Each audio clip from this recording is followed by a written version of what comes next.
বছর বয়সে এক তরুণের গানের অ্যালবাম বের হয়, 21 বছর বয়সে তার কমিক বুক বের হয় এবং 25 বছর বয়সে সেই তরুণের একটি মিউজিক ভিডিও ইউটিউবে 1 কোটির উপর ভিউ হয়।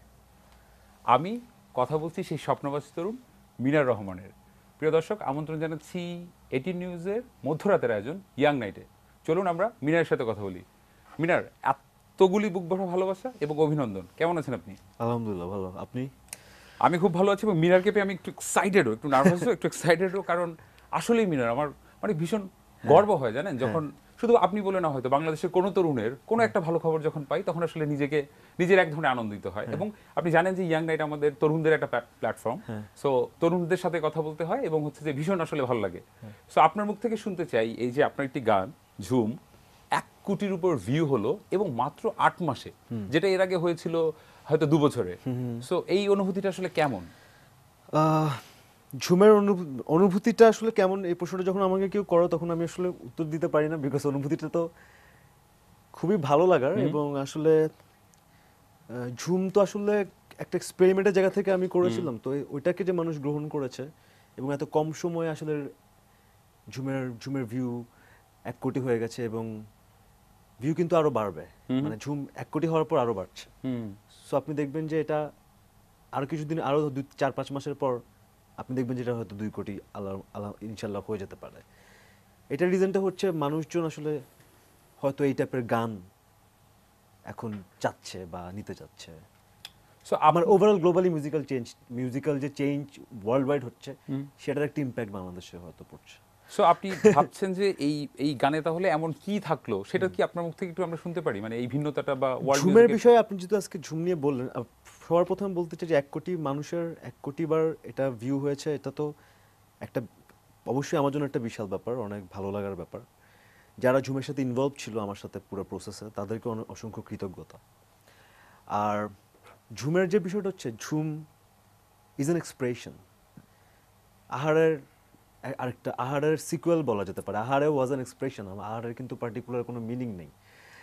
আহারে আমরা বলি আহারের ছেলেটা ব্যথা পাইছে, এরকম ব্রেকআপ হয়ে গেছে ওদের। হ্যাঁ, ঝুমের ক্ষেত্রে এরকম, ঝুম বৃষ্টির শব্দ হয়, ঝুম নুপুরের শব্দ হয়।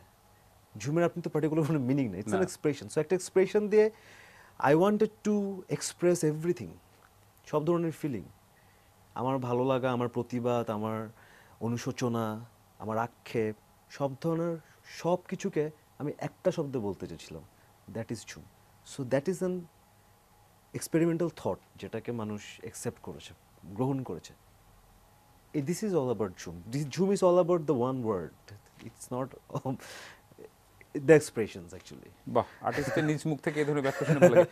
কিন্তু বিনার আমাকে একটা বিষয় বলেন তো, ধরেন মূলত তো আপনি একজন গায়ক, হ্যাঁ, গানটা এখন দেখার বিষয় হয়ে দাঁড়িয়েছে, হ্যাঁ। খুব ভালো, 1 কোটি মানুষ দেখছে, কিন্তু কখনো মনে হয় না বা একটু হিংসে হয় না যে মানুষ গায়কের চাইতে কি বেশি মিউজিক ভিডিও নির্ভর হয়ে যাচ্ছে? ব্যাপারটা আপনি কিভাবে দেখেন? আলটিমেটলি গানটাই সব। মিউজিক ভিডিও গানটার একটা supportive media. Music video is a promotional media. Music video অসম্ভব ভালো হতে পারে, মিউজিক ভিডিওর বাজেট যত ভালো হবে একটা গানের জন্য তত ভালো, কিন্তু গানটা যদি ভালো না হয়, আপনি যত ভালো মিউজিক ভিডিওই করেন না কেন, যত বাজেটের মিউজিক ভিডিও করেন না কেন, end of the day it will not work. মানে আমার কাছে মনে হয় ইট উইল নট। হয়তো ওয়ার্ক করবে একটা পার্টিকুলার টাইমের জন্য, তারপর সেটাকে আপনি হারিয়ে ফেলবেন। মানে আমার কাছে পার্সোনালি মনে হয় গানটাই ম্যাটার করে। মিউজিক ভিডিও যদি গানটাকে কমপ্লিমেন্ট করতে পারে প্রপারলি, তাহলে তো ছক্কা, মানে তাহলে তো কোনো কথাই নাই। সেটা আসলে কমপ্লিমেন্ট করে, কিন্তু কখনোই এমন না যে আমার গান ভালো না কিন্তু একটা ভালো মিউজিক ভিডিও দিয়ে আমি আসলে পার পেয়ে যাব, একদমই না, না, কোনোভাবেই একদমই না। মানে আসলে গান ভালো নাকি খারাপের বিষয়টাও এখানেও আমার একটা পারসেপশন আছে। আমার কাছে মিউজিক না আসলে মিউজিক আমার কাছে, আমি যেভাবে দেখি, আপনি হয়তো একভাবে দেখেন, আমি যেভাবে দেখি মিউজিক আমার কাছে মিউজিক। সো আমি খুব সহজে এই গানটা ভালো এবং এই গানটা খারাপ এটা আমি জাজ করি না। আমি কিন্তু সবগুলোর থেকে আমি চিন্তা করি যে আসলে আমি এখান থেকে কি নিতে পারছি। মানে maybe it's a musicians perception, এই জন্য হয়তো আমার বেলা ডিফারেন্ট, কিন্তু আমার কাছে কিন্তু ভালো খারাপ নেই।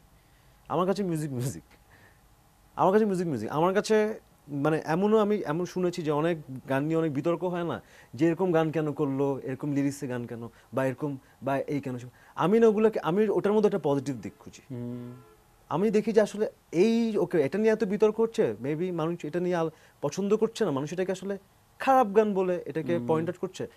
আমি ওভাবে চিন্তা করি না, আমি চিন্তা করি যে এটা খারাপ গান না, আমি চিন্তা করি যে এইটার মধ্যে কি পজিটিভিটি আছে, এটা এটা এটা আসলে এটা নিয়ে কেন আলোচনা হচ্ছে তাহলে, যদি এতই খারাপ গান হয়ে থাকে। মিনার, আপনার কাছে ফিরবো এবং আমি নিশ্চিত যে আপনার শ্রোতারা বসে আছে আসলে আপনার মুখ থেকে হয়তো বা ঝুমের দুটো লাইন যদি আমরা শুনতে পারি, কিন্তু তার আগে ছোট করে একটু আমরা আজকে সংবাদের শিরোনামটা একটু জানিয়ে আসতে চাই দর্শককে। আজকে প্রথম আলোতে সংবাদ শিরোনাম আছে গাবতলীতে পুলিশ শ্রমিকের সংঘর্ষ, ভাঙচুর আগুন, ধর্মঘটের পক্ষে সাফাই গাইলেন মন্ত্রী। এবং আমাদের সাথে বাংলা ট্রিবিউন আছে, বাংলা ট্রিবিউনের হেডলাইন করেছে গাবতলীতে একই শিরোনাম, গাবতলীতে পুলিশ বক্সে পরিবহন শ্রমিকদের আগুন গোলাগুলি এবং পরিবহন ধর্মঘটের নেপথ্যে কারা।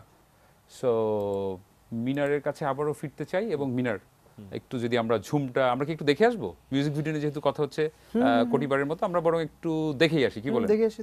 সো প্রিয় দর্শক, আমরা একটু করে দেখে আসি মিনারের সেই গানটি।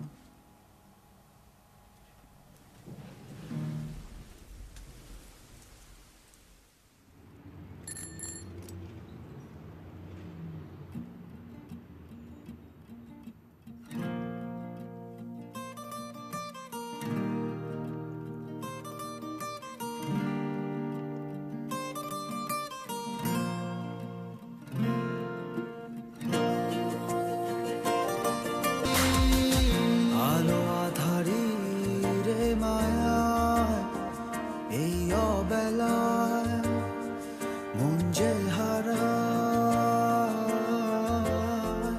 চেনা চেনা কত ওয়াও, ভিডিওটা আমি কতবার দেখেছি আপনাকে বললে আসলে বিশ্বাস করবেন না। সো কেন জানি না, যখনই আসলে ভিডিওটা দেখি একটা অন্যরকম অনুভূতি হয়। এবং আপনার গানের ওই যে আহারে, কোনো কারণ ছেড়ে আমরা সারাদিন আহারে আহারে করতাম। সো গানের কথাই কি আসলে গানের মূল শক্তি মিনার?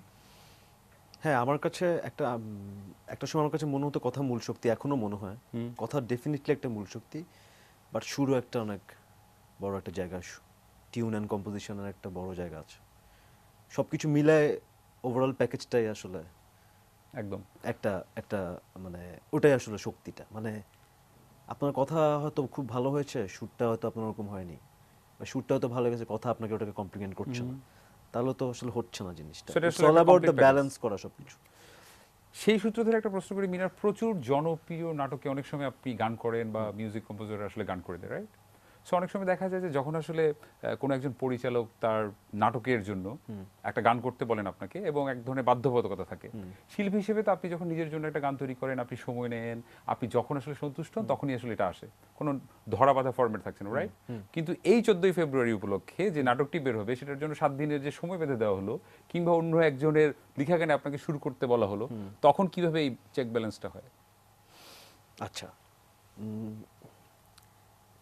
একটা বিষয় হচ্ছে অন্য একজনের লেখা গানে সুর করতে বলা হলো বিষয়টা একটু আলাদা, বাট যদি এমন হয় যে পুরো কন্টেন্টটাই আমার করতে হবে, কথা সুর কম্পোজিশন আমার করতে হবে, তাহলে আমি সবার আগে দেখি নাটকের ক্ষেত্রে যে উনি আসলে যেরকম রিকোয়ারমেন্ট চাচ্ছেন ওই রিকোয়ারমেন্টের কোনো গান আমার অলরেডি ঝুলিতে আছে কিনা। আচ্ছা, বিকজ আমরা তো স্পন্টেনিয়াসলি গান বানাই, বা হয়তো দেখা গেল কি রিক্সা করে ঘুরছি, ওখানেও আমরা হয়তো গান বানাতেই পারি।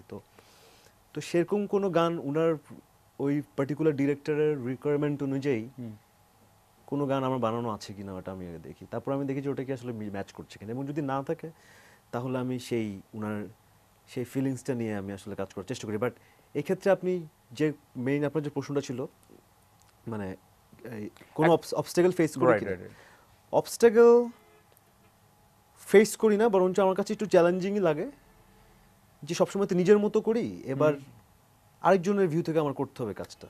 সো এটা আরেকটা নতুন চ্যালেঞ্জ, আরেকটা নতুন আমার কাছে চ্যালেঞ্জ না, আরেকটা নতুন আমার কাছে স্টেপ মনে হয়, আরেকটা নিজেকে একটু ঘাটাঘাটি করা আর কি। খুব ভালো বলেছেন মিনার। আপনার বায়ো পড়ছিলাম আমি খুব মুগ্ধ আসলে এবং ভীষণ অবাকও যে অষ্টম শ্রেণী থাকতে যেই তরুণ, বা আসলে তো শিশুই বলা উচিত বোধ হয় আমার, শিশুই বলা উচিত আসলে, কিবোর্ড বাজাতে পারে, ক্লাস 10-এ নিজে সুর করতে পারে। সো শিল্পীরা কি আসলে জন্মায় না, শিল্পীরা আসলে তৈরি হয়? আসলে আমি জেনারিক ইয়েতে বলতে পারবো না, আমার পার্সোনাল ইয়েতে যদি বলি তাহলে আমার প্রথম কিবোর্ডটা আমার মেজো আপু আমাকে গিফট করেছিল, ওটা দিয়ে আমি শেখা শুরু করি। আমার চিটংয়ে একটা স্কুলের পিয়ানো টিচারের ক্লাস কাছে। 8 এ পড়ার সময়। হ্যাঁ, তারপর আমি আসলে দেখলাম যে একদিন আমি সুর করছি ক্লাস পিয়ানো 10 এ পড়ার সময়।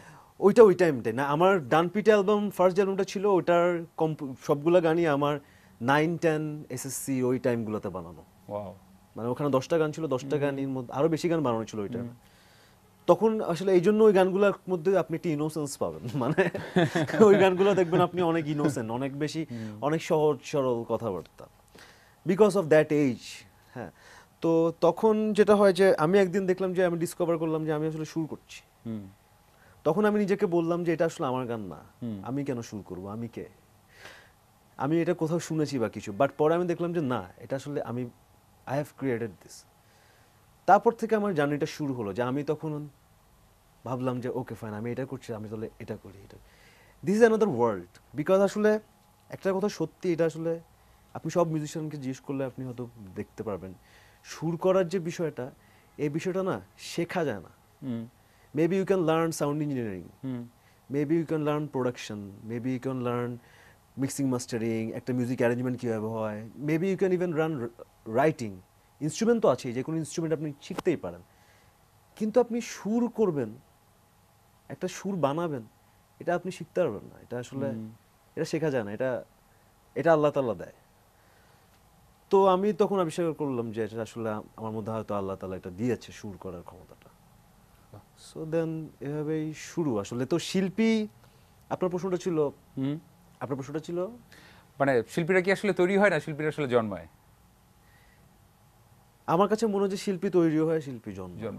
আমরা ফিরবো আবার আড্ডায়, নিশ্চয়ই গান নিয়ে ফিরবো, আপনার শ্রোতারা নিশ্চয়ই আমার উপর ক্ষেপে আছে। ছোট্ট একটা বিরতি নেওয়ার সময় হয়ে গেছে। প্রিয় দর্শক, ছোট্ট একটা বিরতি নিয়ে ফিরছে এবং মিনারের গান নিশ্চয়ই শুনবো, সঙ্গেই থাকুন।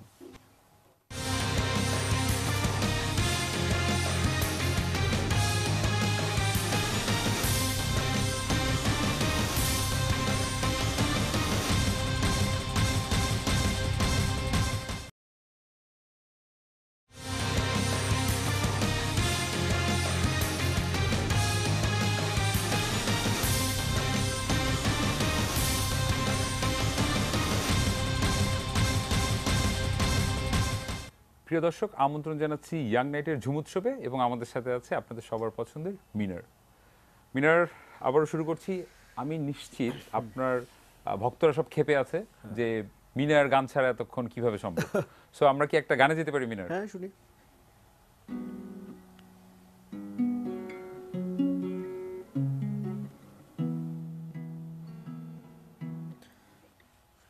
তুমি চাইলে বৃষ্টি দেখো ছিল রাজি, অপেক্ষা শুধুই বর্ষণে, মাতাল হাওয়া বইছে, দূরে পাখি গাইছে গান, বৃষ্টি তোমার আহ্বান, সাদা রঙের স্বপ্নগুলো দিল না ছুটি, তাই তো আমি বসে একা, ঘাস ফুলেদের সাথে আমি একাই কথা বলি, ঘাস ফুলগুলো সব ছন্ন ছাড়া।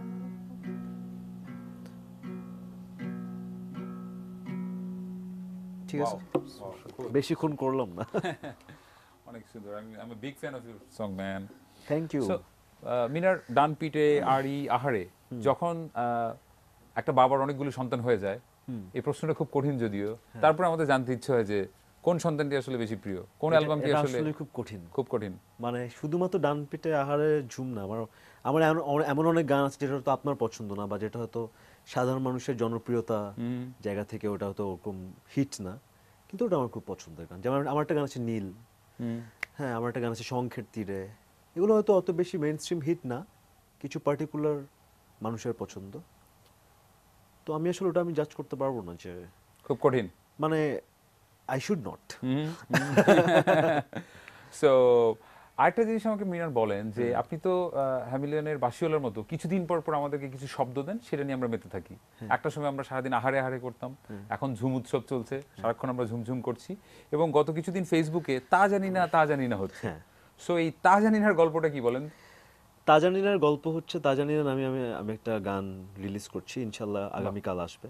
ওয়াও, মিউজিক ভিডিও হয়েছে একটা, আমরা চিটংয়ে, আমার শহর চিটংয়ে আমরা শ্যুট করেছি, এবং মিউজিক ভিডিও ডিরেক্টর হচ্ছে তানিম রহমান অংশু। গানটার কথা, সুর, কণ্ঠ, কম্পোজিশন আমার, মিউজিক অ্যারেঞ্জমেন্ট যেটা মিউজিক প্রোডাকশনটা সাজিদ সরকারের, একদম the same old the Jhoom team, আবার নতুন একটা প্রজেক্ট। এটা গানচিল মিউজিকের ব্যানার থেকে আসছে, আগামীকাল ইনশাল্লাহ আগামীকাল আমরা এটা রিলিজ করব। তো তাজানিনার স্টোরিটা হচ্ছে, আমি আসলে একটা জিনিস নোটিস করলাম যে একটা জেনারেশন, বা আমাদের জেনারেশন বলেন বা আপনার জেনারেশনও, আসলে আমরা আসলে একটু choosy generation in terms of যে আমরা তো আসলে ল্যান্ডফোনের দিনগুলো দেখেছি, আমরা আসলে বাপ চাচাকে চিঠি লিখেছি, আমরা আসলে মোবাইলে করলে যখন 15 টাকা ছিল ওটাও দেখছি, অ্যান্টেনালা মোবাইল। আমরা আসলে এখন স্মার্টফোন ইউজ করছি, 30 সেকেন্ডে আমরা কথা বলি। এখন আমরা ফোন কথা বলতে কিন্তু টাকাও লাগে না। এই যে ট্রানজিশনটা, এই যে চেঞ্জটা কিন্তু একটা জেনারেশন দেখেছে এবং সেটা এক্সপেরিয়েন্স করেছে। আমাদের আগের জেনারেশন বা আমাদের আব্বু আম্মুদের জেনারেশন বা তাদের আব্বু আম্মুদের জেনারেশন সেটা দেখে নাই, এবং আরেকটা জেনারেশন যারা আসছে তারা তো শুরুই করছে ট্যাব দিয়ে। তারা they don't even talk through mobile, they talk through the apps like Messenger and WhatsApp, you know. আমরা এত কিছু দেখার কারণে আমরা অনেক চুজি হয়ে গেছি। আমাদের options, what to choose and what to do, আমাদের কিন্তু স্ক্রলিং করতে করতে টাইম চলে যায় ফেসবুক নিউজ ফিড। আমরা টিভি চ্যানেলের সামনে বসে চ্যানেল চেঞ্জ করতে থাকি, আমরা ডিসাইড করতে পারি না আমরা কোন চ্যানেল দেখব। সো এই যে কনফিউশনের জায়গা, এটা নিয়ে আমি তাজানিনাটা বানিয়েছি। আপনার কাউকে পছন্দ, আপনি তাকে বলবেন না আপনার তাকে পছন্দ, তারও আপনার পছন্দ, সে আপনাকে বলবেন না। এই যে ইগো অ্যান্ড দ্য থিংস, এই কনফিউশনস, এই যে আমরা যেটা চুজি একটা টাইম আমরা পার করছি, এটা নিয়ে আসলে তাজানিনা কোরাস পার্টের লাইনটা হচ্ছে, আমার মন বলে আমি বলছি না। মিনার, এই জিনিসটা কি আসলে আমরা একটু শুনে আসতে পারি কিনা? কারণ আমরা কি শুনবো গানটা? যদি এটাও রিলিজ হয় না, তাও ইয়াং নাইট সেই মুহূর্তটা কি আসলে পেতে পারে কিনা, যে এক লাইন কিংবা দুলান, মানে এটা এক লাইন দুলান করতে গেলে আসলে আমরা কোরাস মিস করব। আচ্ছা, না মানে ডেফিনেটলি আপনি আপনার মতো করে করেন, মানে আসলে ফার্স্টের কয়টা লাইন আমি করতে পারি, শিওর। বাট যেটা হচ্ছে, আমি কোরাস লাইনটা একটু বলে রাখি। কোরাস লাইনটা আসলে এই ব্যাপারটাকে আসলে রিপ্রেজেন্ট করছে। যে কোরাস লাইনটা হচ্ছে, আমার মন বলে আমি বলছি না, তোমার বন্ধ চোখে ঘুম আসছে না, কেন ভুল করেও ভালোবাসছি না, তা জানি না। বাহ, আপনি লিখেছেন? হ্যাঁ, আমার তো গান আমার লেখা। অসাধারণ। সো এটা হচ্ছে তাজানিনার main concept. So this is all about the confusion of our time. আপনি আমার সাথে এগ্রি করবেন কিনা আমি জানি না, এটা কিন্তু হচ্ছে। আমরা কিন্তু ডিসাইড করতে পারছি না আমরা কি করবো। আমরা ঘন্টার পর ঘন্টা নিউজ ফিড উঠানামা করছি, আমরা টিভি চ্যানেল, এই জিনিসটা হচ্ছে। সো যেহেতু এটা হচ্ছে, তাই আমি ভাবলাম ওকে গানটা একটু প্রথম দিকে একটু, তাজানিনার ক্ষেত্রে একটা ব্যাপার হচ্ছে, আমি এই প্রথমবার গানটাকে আসলে 2টা সেগমেন্টে ভাগ করেছি। গানটার প্রথম দিকের গল্পটা মেমোরিজ, উইচ ইজ পাস্ট, মাঝখানের দিকের গল্পটা হচ্ছে একটা প্রেজেন্ট, এবং পরের পার্টটা হচ্ছে দ্য প্রেজেন্ট সিচুয়েশনস। সো 2টা ভাগে সেগমেন্ট করে ফেলছে আমি গানটাকে। সো একটু ইন্সপিরেশন, একটু লিরিক্যাল, গানটা একটু লিরিক বেসড।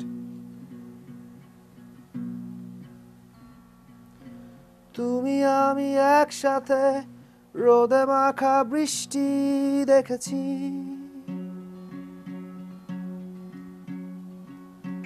উড়ে চলা গাংচিলে শত শত স্বপ্ন এঁকেছি,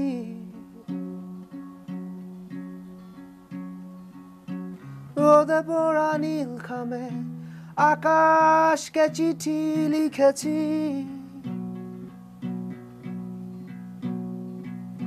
ধুলো পড়া রাজপথে ঘুরে ঘুরে সাক্ষী রেখেছি,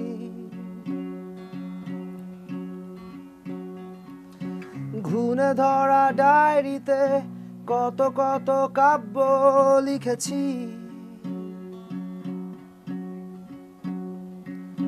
মুঠো মুঠো উল্লাসে স্মৃতি জুড়ে গল্প কিনেছি, আমার চোখ জুড়ে যা দেখছো তা নয় কোনো ছলনা, তোমার মিষ্টি হাসিতে যা বলছো তা বুঝেও বুঝি না। So that's it. আমরা এখনো কোরাস পার্টে যাইনি। wow. আমি মুগ্ধ মিনার, অনেকগুলো ফোন আসছে, একটা ফোন না নিলে হচ্ছে না। প্রিয় দর্শক, নামটি বলে প্রশ্নটি করুন। শুনতে পাচ্ছেন আমাকে? Hello hello. হ্যাঁ, আসলে এই মিনার ভাই আপনার প্রতি মানে আপনার কাছ থেকে জানার ইচ্ছা ছিল যে আপনার এই ঝুম গানটিতে মানে গানটির লিরিকের ব্যাকগ্রাউন্ড আর কি কোন জায়গা থেকে অথবা কোন স্টোরির অথবা কোন ঘটনার বেসিসে এই লিরিকটা লেখা এবং এই লিরিকের কথাগুলো কোন ঘটনাকে রিপ্রেজেন্ট করে এটা জানার ইচ্ছা ছিল। আমার নাম কিশোর। বোধহয় সেটা একটু বলেছিলেন, তাও দর্শক। ঝুমের আসলে কোনো পার্টিকুলার ঘটনাকে রিপ্রেজেন্ট করে না, একটা অনুভূতি। ঝুম একটা রিয়েলাইজেশন, ঝুম একটা রিয়েলাইজেশনের গান। ঝুম গানটা জেনারিক, মানে এমন না যে এটার কোনো স্টোরি আছে বা কোনো কিছু। It's all about the realization মানুষের। আমি তো আসলে বেসিক্যালি মিউজিশিয়ানরাই বা যে কোনো ক্রিয়েটিভ মানুষই, যে কোনো একজন আর্টিস্ট তো আসলে অবজারভার। সে তো আসলে 10টা মানুষের লাইফ দেখে, কি হচ্ছে না হচ্ছে সব কিছু দেখে সে আপনি একজন ফটো জার্নালিস্ট বা ফটোগ্রাফার, আপনি কিন্তু একজন অবজারভার। আপনি তো অবজারভেশনটাকে আবার ধরে রাখেন। আমাদের ধরে রাখতে হবে মাথায়, আপনি তো সেটা আবার পিকচারাইজেশন করতে পারেন। মিডিয়াটা ভিন্ন, মিডিয়াটা ভিন্ন। তো it's all about the realization. আসলে ঝুমের লিরিকটা আসলে তুমি আমার ডেকেছিলে মেঘে ঢাকা দিনে কেন আমি দেইনি সারা। এই যে আমি কেন দেইনি সারা, এই যে পরে যে আপনার আক্ষেপটা হলো কেন আমি দেইনি সারা, this is all about the আক্ষেপ, this is all about the realization. এবং ওইটাকে আসলে ঝুম ওয়ার্ডটা দিয়ে আসলে আমি কেন এই দেইনি সারা ওই পোরশনটাকে আসলে সেগমেন্ট করা হয়েছে। সেটাই। মিনার, একটা জিনিস একটু জানতে চাই আপনার কাছে। এখন তো সংখ্যা দিয়ে সবকিছু আসলে এক ধরনের জাজমেন্ট চলছে, আমার 5 লক্ষ ফ্যান, 10 লক্ষ ভিউ, এটা সেটা সবকিছু। কিন্তু আমাকে একটা জিনিস আসলে বলেন তো, যে এটাকে আসলে আপনি কিভাবে দেখেন? কারণ এখনো তো জেমসের ফেসবুক পেজে 50,000 ফ্যান, কিন্তু এখনো কিন্তু তিনি যখন স্টেডিয়ামে গান 50,000 50 লক্ষ দর্শককে কিন্তু কাঁপিয়ে ফেলছেন। কিন্তু আমার হয়তো অনেকেরই 50 লক্ষ ফ্যান থাকছে কাগজে কলমে, কিন্তু হয়তো আসলে সেভাবে করে গান হচ্ছে না। বিষয়টি একটু জানতে চাই ছোট করে, আপনি কিভাবে দেখেন? আপনি যেটা বললেন যে লাইক, ইউটিউব ভিউ কত, ফেসবুক লাইক কত, এটা একটা it's related with the marketing. It doesn't relate with your heart, it doesn't relate with your desire actually. Or আপনি তো একটা মানুষকে জোর করে একটা গান শোনাতে পারবেন না, যদি ওটি না শুনতে চায়। রাইট। সো দুঃখিনী দুঃখ করো না, আমরা তো মানে এখনো তো গুজবাম হয়ে ওঠে বা তারা রটিয়ে দেবো। বা আপনি যেহেতু জেমস ভাইয়ের কথা বলেন এই জন্য আমি বল। তো একজন শিল্পী আসলে শিল্পী, ফেসবুক দিয়ে তার জনপ্রিয়তাকে জাজ করা উচিত না, ইউটিউব ভিউ দিয়ে তার জনপ্রিয়তাকে জাজ করা উচিত না। তার জনপ্রিয়তার জায়গা থেকে বা এটা একটা মেজারমেন্ট হতে পারে, এটা ফর দ্য মিডিয়া সাপোর্ট কিংবা ফর মানে যারা আসলে এই তাকে ফোকাস করছে বা যারা তাকে প্রকাশ করছে তাদের জন্য একটা জায়গা হতে পারে যে না, এটা তো এরকম জাজ করতে পারে যে ওকে কি এই প্রোডাকশনে নেওয়া যায় কিনা। এটা একটা মেজারমেন্টের জায়গা আসলে, দ্য ইউটিউব ভিউস। আর্টিস্টের জায়গায় মানে এখনো মানে আমি আমার নিজের পার্সোনাল এক্সপিরিয়েন্স থেকে যদি বলি যে আমার ঝুম আহারাকে আপনি পপুলার বলছেন বা যাই না হয়তো আরো গান, কিন্তু Shada is still the most popular number. এটা আমি এক্সপিরিয়েন্স করছি। সাদা এখনো সাদা ধারা কাছেও সাদা যেমন পপুলার ওটা নাই, কিন্তু সাদার সময় কি ইউটিউব ছিল না? সাদার সময় কি ইউটিউবে এত ভিউ কাউন্ট হতো? ফেসবুকে কি এত? একদমই না। সেটাই অসাধারণ। মিনার, মানে এতগুলো গল্প জমি ছিল, এমনি আমার তো মনে হচ্ছে যে কথা বন্ধ করে শুধু গানই শুনি। আমরা একদম শেষের দিকে আছি, আমি একটু দর্শক থেকে বিদায় নিয়ে আসি, কিন্তু শেষ করতে চাই আপনার গান দিয়ে। আসলে শেষ করতে চান গান দিয়ে? আমি একটু বিদায় নিয়ে আসি। প্রিয় দর্শক, আমার কিছু বলার নাই। আমি ভীষণ গর্বিত এবং মিনাররা আসলে প্রমাণ করেছে যে বয়স আসলে কোনো বাধা হতে পারে না। 17 বছর বয়সে তার প্রথম গানের অ্যালবাম বের হয়, 21 বছর বয়সে তার কমিক বুক বের হয় এবং 25 বছর বয়সে তিনি ইউটিউবে সর্বোচ্চ ভিউ নেন বাংলাদেশের হয়ে। সো আমার কাছে মনে হচ্ছে তরুণ, আপনি আপনার প্রতি বিশ্বাস রাখুন এবং নিয়মিত আমাদের সঙ্গে থাকবেন। আমরা এখন চলে যাব মিনার এখানে। গান করতে হবে।